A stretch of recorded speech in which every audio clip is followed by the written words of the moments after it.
11 students. Opal. Today I want to take you on a little journey that started with my family's trip to Dugong Island. It was there that my eyes came across the most beautiful sea creatures, the Dugong. Watching these gentle mammals glide through the ocean, I felt a connection and a responsibility to protect them. The Dugongs were in trouble. The seagrasses they fed on was disappearing, and with it, the hope of their future.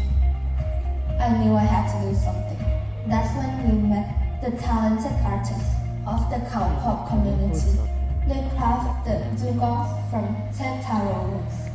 each piece telling a story of tradition and nature. Seeing an opportunity, we decided to help. We set a fair price for each wooden dugongs, ranging from the smallest 100 to the largest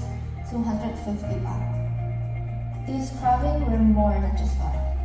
They were a symbol of the change we wanted to see. I put my creativity to it by painting the dugongs with unique patterns, transforming each one into a distinct piece of art. My mother played a crucial role in spreading the words, posting pictures on Facebook, and sharing the story with her friends and family, sparkling interest and support. As order came in, we organized our effort to pack and ship each dugong with care. For those who wanted to express their own creativity, we offered the option to order a blank dugong, ready to be painted at home. To spread the word even more, we brought this project to our very own school, DBS. We opened a booth inviting everyone to be part of this mission. The response was incredible. Students, parents, teachers, and staff all came together, showing their support through each purchase. Thanks to you, we raised around 70,000 baht. This wasn't just a number, it was a promise,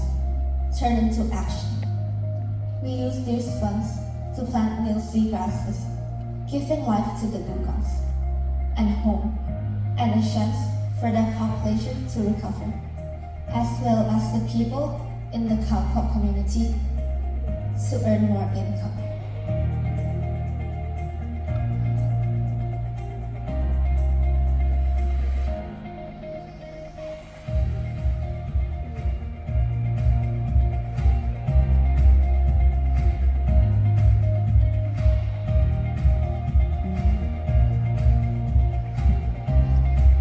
I am here, not as just a student, but as a member of a global community that cares. Thank you, DBS, for embracing this cause. And thank you, everyone, for showing that the smallest action can create a wave of positive change. Together, we have made a real difference. And this is just the beginning. Thank you from the bottom of my heart.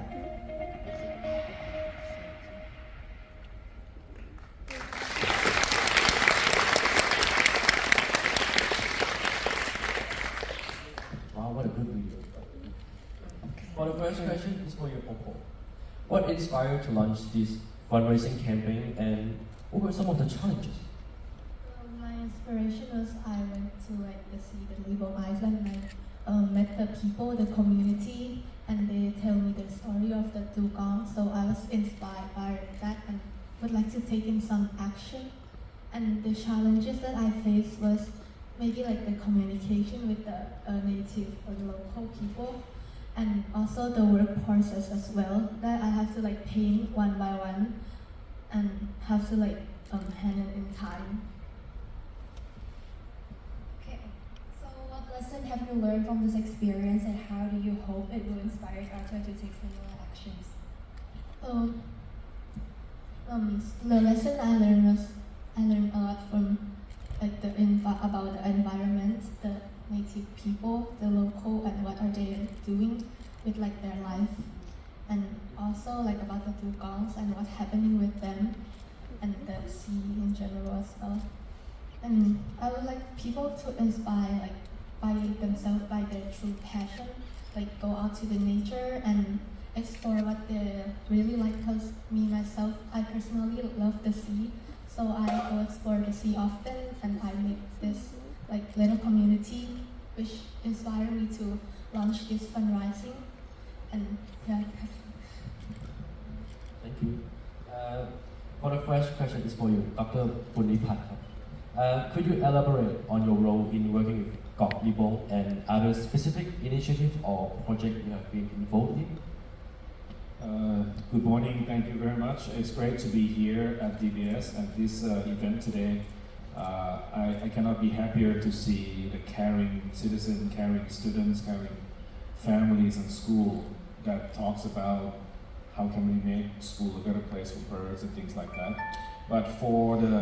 your question, I have been traveling to Trang and met Kun Nung Road, or we call him Bang Man. We always meet on the boat. We never really meet on land, and we've never met in Bangkok. The reason is when you're tourists, you're visitors, Libong Island is well known for its uniqueness of being a home for a large population of these dugongs. Of course, dugong also can be found in Krabi, so it's Trang and Krabi, but Libong Island is known as a capital of dugong population, the very last ones. And we know that dugong rely a lot on the seagrass ecology, on the shallow water. There's many species, maybe 13 species of different seagrasses. Some they eat, some they don't eat, but provide habitat for other species. So these are something that is very unique. When you're in Bangkok and you heard about these fantastic marine mammals that you never really realized that, wow, we do have it here in Thailand too. So it means that you wanted to go there and travel, and not only to see the dugongs. And of course you have to talk to the local people and hey, they've been living there for centuries and generations. And of course they would never destroy the ocean or the seagrass because they rely on the ocean. They are fishermen, they go out with boats, come home with lots of yummy seafood for us to eat in Bangkok. And of course, they love their neighborhoods and the ocean. They belong to the ocean. And of course, every time they see dugong, they are very proud that they still can live with these endangered species. I have been on his boat. He showed me around Libong Island, and I spotted dugong with my own eyes for the very first time. So I feel like we need to do something to help these kind of scenarios to go on forever. We don't want to be in a generation like, wow, dugong, the last dugong died when I was teenagers. We don't want that to happen in our lifetime. So basically, I try to bring any resources possible. For example, we organize the youth camps for kids, bringing students from age of 4 to 17 to Libong Island and learn about their cultures, their way of living, Muslim community, fishing community that live on the mangroves, ocean, and then rely on the ocean for their incomes and livelihoods. And we don't want to see that go on. But now, last week, I think many of you have heard that there's a viral news on the seagrass depletion right where he lives, that maybe it's climate change, maybe it's sediments from the irrigation project that kill off square kilometers of seagrasses, which means the dugong has to go somewhere else, and they cannot live around Libong anymore. So, and then restoration project, like maybe what Opal has shown you in the video, it needs a whole lot of serious effort. You cannot just go there for one day and plant 10 seagrasses and then you hope that the dugong will survive. So these are something I think is wonderful to be able to work with the local and also see the effort of Opal and her attempts to bridge the city people and the local people. I did learn a lot. For the second question, what are some of the key environment challenges faced by Gok Libong and how are they being addressed through collaborative efforts? Yeah, I touched on that a little bit when I said that last week, if you search the news, it's all over the place that seagrass are in a serious decline. And there was also the very old and sick dugong that came to the pier and then finally died and they got autopsied by the marine mammal vets, and we found out that the dugong population is not sustainable. And then it raised national awareness, and there's a couple of volunteers that fly the fixed-wing airplanes, usually to scan from the sky for how many dugong they can count in the 2 days, same time of the year. And they found out that the number is also declining. And they also found out that fishermen knows that the dugong migrates from Dugong Island to the adjacent island where there may be not suitable habitat. So these are something that is quite alarming for the population itself, for the seagrass beds, and for the whole world. Maybe global warming creeps in, a little bit of development project also put a very bad impact on the dugong habitat, and then in return it affects the local people and it affects all of us. Okay, how can students both locally and globally support God Libong's ongoing efforts towards sustainability? That is for me too. I think this is just one great example. I mean, you don't have to be a scientist or government officials or academics to be able to help. I mean, buying this wooden piece of parts of Ted Taro's dugong contributes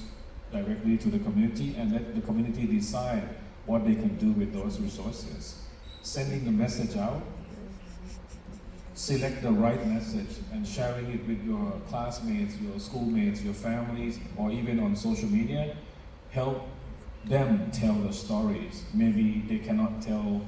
a different version. I mean, they have different language, they speak different language than us, and then maybe the southern dialects and the local language and the central Thai and English, we can help spread the word for what's going on in Dugong and let people decide what can they do to help. I mean, at least the world knows that in a positive way that Thailand still have the large population of dugong. We're trying every way to protect them. We established a non-hunting area, conservation area, national park, wildlife sanctuaries to protect the habitat. People is not harming them. There's no direct hunting of dugongs anymore. However, there's other kinds of threats and challenges that maybe we have different ideas on how to fix that. I think it's really big opportunity. It opens for everyone to find the thing that you think you can contribute and make a difference. Thank you. Thank you. For Kun Lung Rot, for the first question, how do environmental initiatives like the students' fundraising campaign contribute to the overall well-being and sustainability of God Libong? ขอแปลนะครับ ได้เลยครับ ถามว่าโครงการแบบที่น้องโอปอทำเนี่ยจะช่วยให้เกิดความยั่งยืนของเกาะลิบงได้ยังไงบ้าง ขอบคุณมากก่อนอื่นก็ผมชื่อเล่นบางวันนะครับขอบคุณมากทุกท่านที่ได้มานั่งฟังตรงนี้นะครับที่น้องเขาทำเนี่ยเป็นสิ่งที่ดีมากได้เชื่อมต่อจากกรุงเทพไปสู่ชนบทของเกาะลิบงอันนี้เป็นสิ่งที่ดีมากที่เขาทำเทพตารูเรื่องพายุ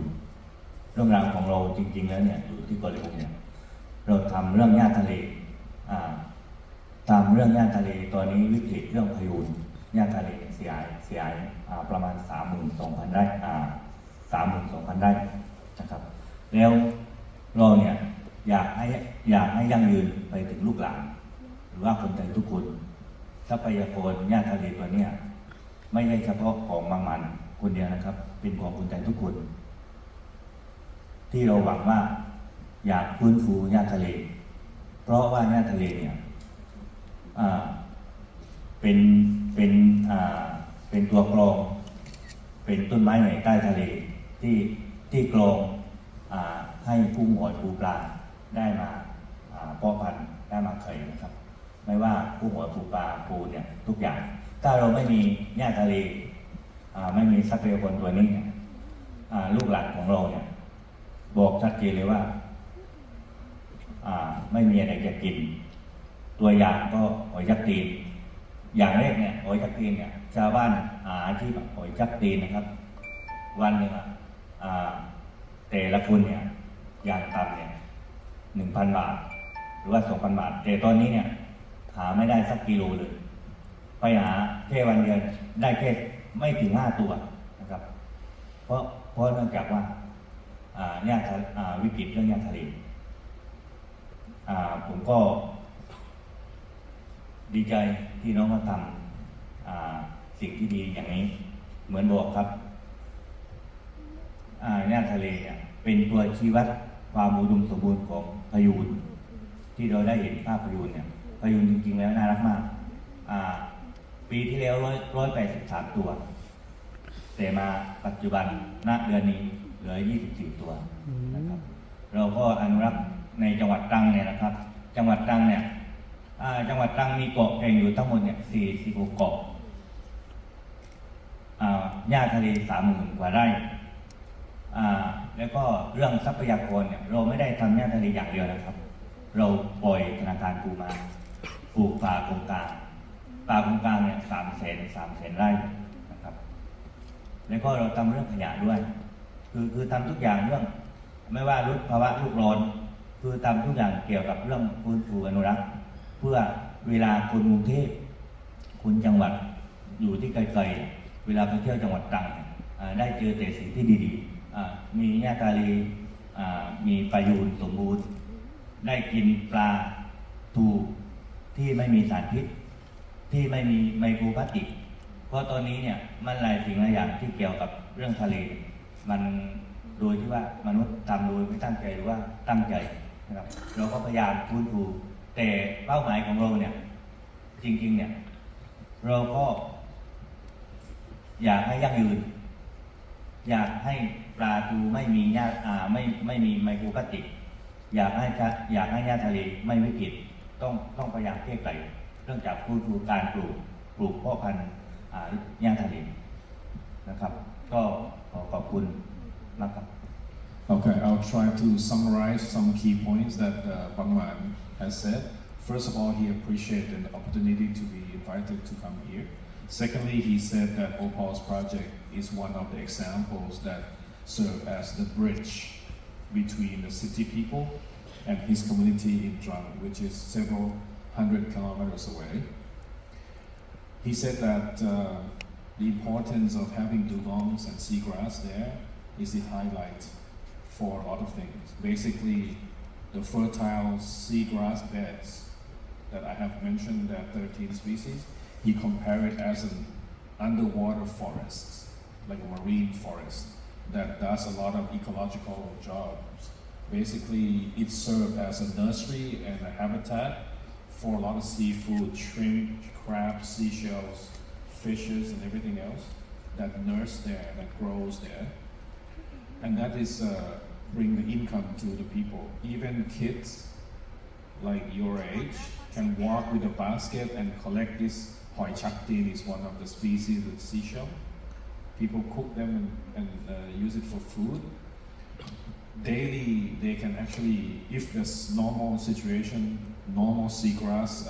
habitat, people can earn 1,000 baht or 2,000 baht per day by just spending a couple of hours with a basket, collect them when the tide is low, and then you can actually pick these seashells out of the seagrass forwards. However, these days, he said, with the depletion of seagrass, about 5,000 acres now that the seagrass is gone, they can never really find those shells anymore. Maybe a whole day, they can pick only 5 seashells, which is not even cooked for one plate, for one person.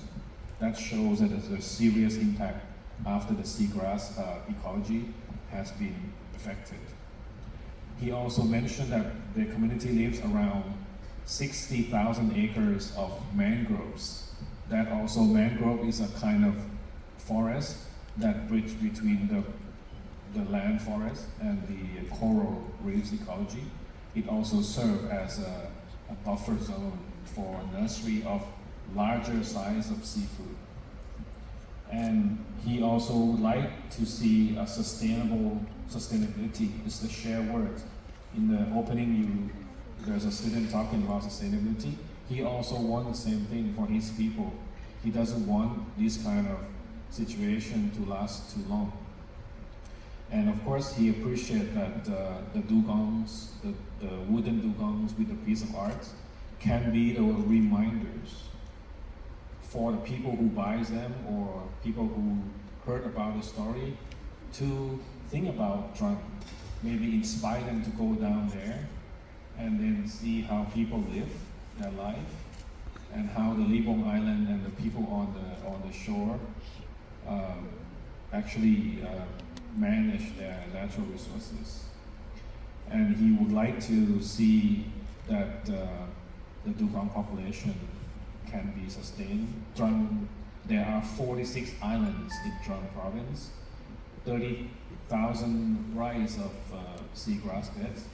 but maybe half of them is now almost gone. So he hoped that the conservation and restoration effort would bring these fertile seagrass beds back. So the seafood comes back, and livelihood is back to normal. He doesn't want to see this environmental problem stay for so long. And of course, they cannot solve this problem alone. So the government, people, the private sector, you guys as individuals can also be a part of the problem solving. So I know that you just touched on this, but what are some of the community's long-term goals in terms of environmental conservation? ก็ถามว่าเป้าหมายของชุมชนแบบยาวๆเนี่ยอยากให้ความยั่งยืนเป็นยังไงอยากจะเห็นภาพแบบไหนของคนของทะเลของรายได้เศรษฐกิจสิ่งแวดล้อมอยากเห็นภาพประมาณไหน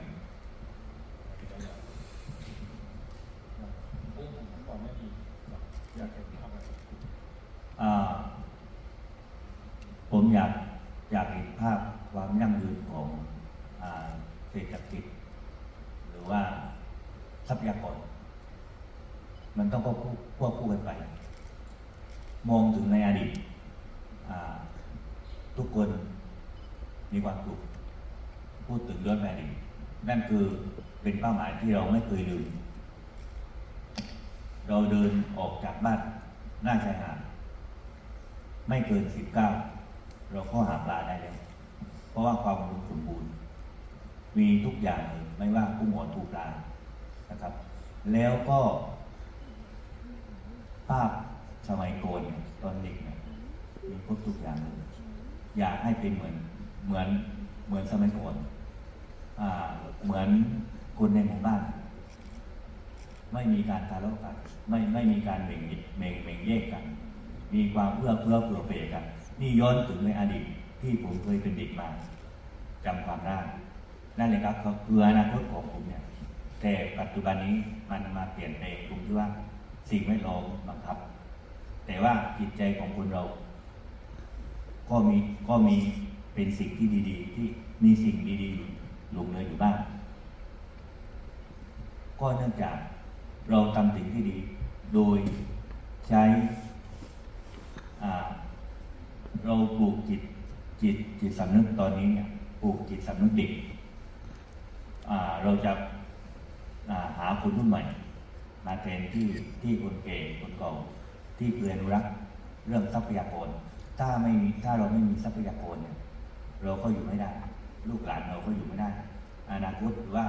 อดีตมันก็อยู่ไม่ได้เพราะฉะนั้นเรามองว่าถ้ากลับไปสมัยก่อนเนี่ยผมเชื่อว่าทุกคนเนี่ยมีความแฮปปี้มีรอยยิ้มนะครับเพราะว่าสมัยก่อนไม่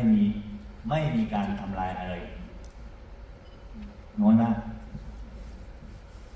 เลยบอกว่าเป้าหมายก็คืออยากให้อนาคตเนี่ยไปสิ่งที่ดีโดยที่ว่าทุกคนเนี่ย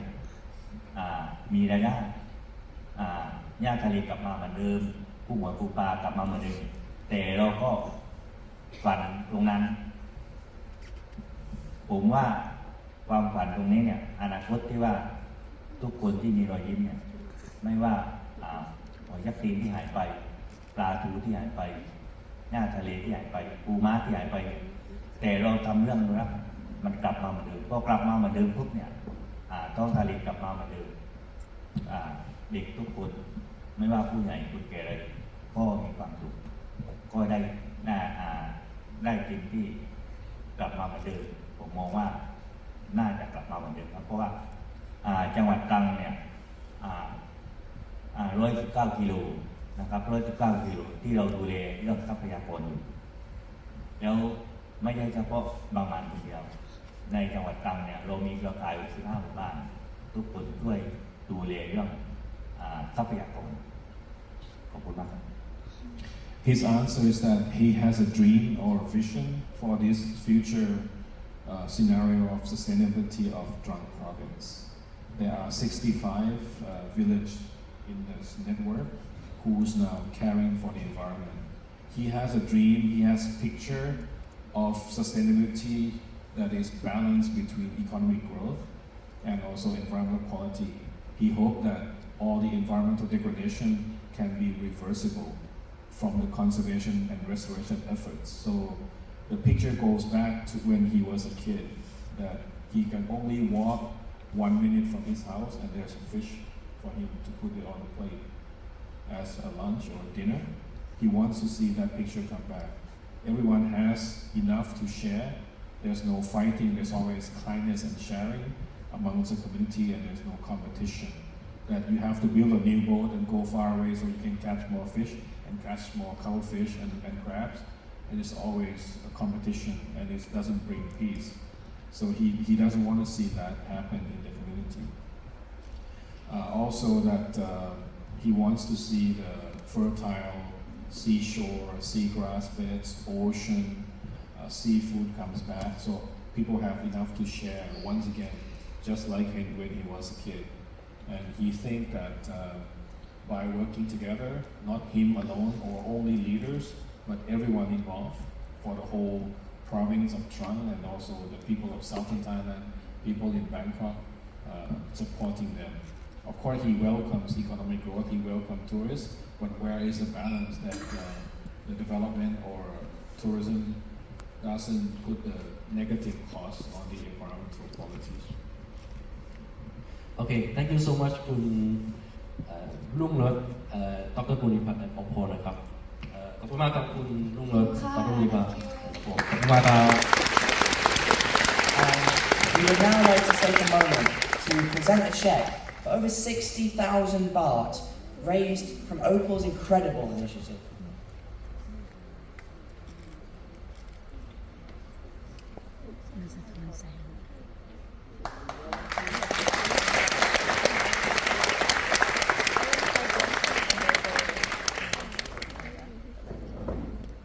In December, as part of our charity outreach program, students and staff travelled to China